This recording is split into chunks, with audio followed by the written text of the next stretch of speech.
Greetings everybody. Hey, is your house full of iPads, tablets, netbooks? Ours is, and they're everywhere. And when you want to throw them in your bag to take them with you, you got to protect them. And the cases on the market, well, let's say they're just a little ugly. So I'm going to show you today how we're going to make some cool cases to protect our expensive electronics. Now, it's not really about the project, it's about the process. So today we're going to do some flip and strip quilting. We're going to be doing some scalloped biased edge binding, which we haven't done before. We're going to use our walking foot. We're going to sew with a hair scrunchie, a button, some Velcro, and make it all happen. So this very simple project is a little card holder in there. So if somebody's in business and likes to keep their business cards with them or company contacts. And those of you who do embroidery, we're going to do a little bit of continuous embroidery as well. So it's very simple things that you need for this project. Now, but I want to give you a little bit of challenge for your binding.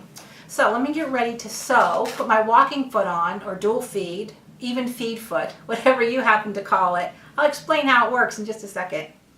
1/4 inch seam allowance if you like.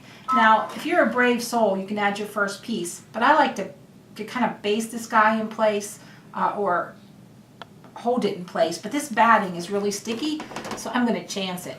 So I'm going to take my next piece right sides together, and I'm using a 1/4 inch seam allowance. And my stitch length, you know, normally if you're a quilter it's 2.2 when you're doing your piecing. I do a 2.5 when I do.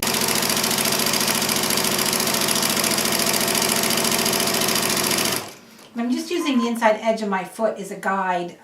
The PDF file, the directions say a 1/4 inch, but as long as you're consistent here, because we're going to trim this to fit.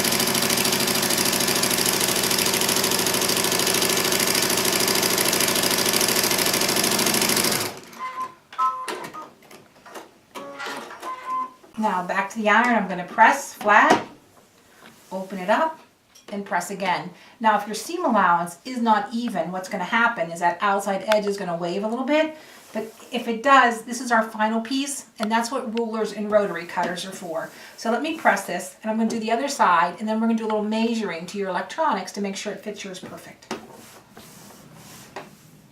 Great, we have both sides done, and yes, there's a little hanging over on the left and the right, but we're going to trim this up to size because, my gosh, how many thousands of electronics are out there? I have no clue what size yours is, but I'm going to show you how to measure. This is now the perfect opportunity if you're going to do your embroidery anywhere on here, decorative stitching. Of course, if you would have done piecework or patchwork, it already would have been done and inserted down the center. But what makes it the flip and strip quilted is as every time we add one of these rows, it's quilting it to the back and the batting, so it's not going to shift. So, but the only reason if you want to add some more detail, now's the time to do it while it's nice and flat. And before we square this up and make it the right size, we're going to measure. So I'm going to grab this little netbook here. Oop, I'm attached to my machine. There we go. And you want enough to fold up, so just about it covers the top, so there's no chance it's going to fall out.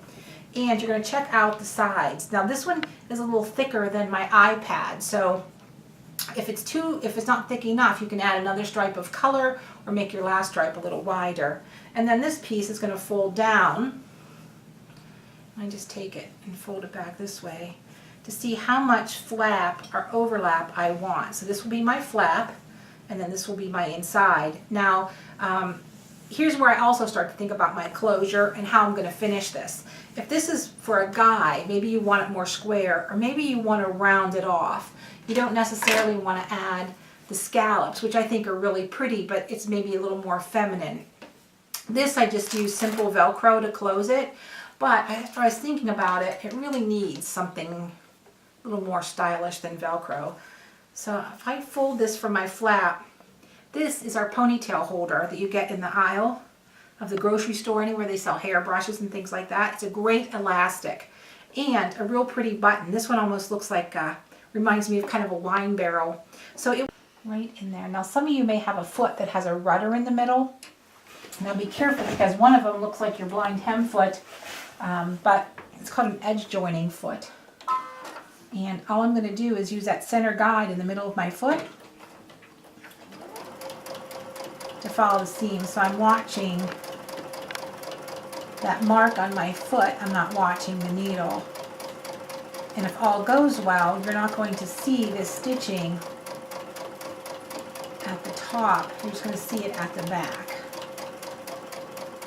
Now these little miters on the corners, if you want to hand tack those in the back, that 45 degrees, you're more than welcome to. But you can see, you can't see the stitching in the front, and you can see it nicely catches the binding in the back. And because we folded it nice and even, we get a nice and even binding. I'll turn to the inside, and you can see when you stitch across the ditch, you're going to see a little bit of your thread in the back. So if it bothers you, then you can always put gray thread in your bobbin or match the underneath side. It's fine. Now I'm just going to take my netbook. I'm going to slide it in. Decide exactly where I want it and where I want my flap to be.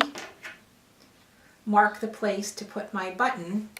And then we're going to line up our binding edges, and we're going to stitch our binding right through that ditch that we just stitched. We're going to make this the right size. So this is why you have a little bit of fudge room for this. So I'm going to mark where my button's going to go. And I'm going to chalk here.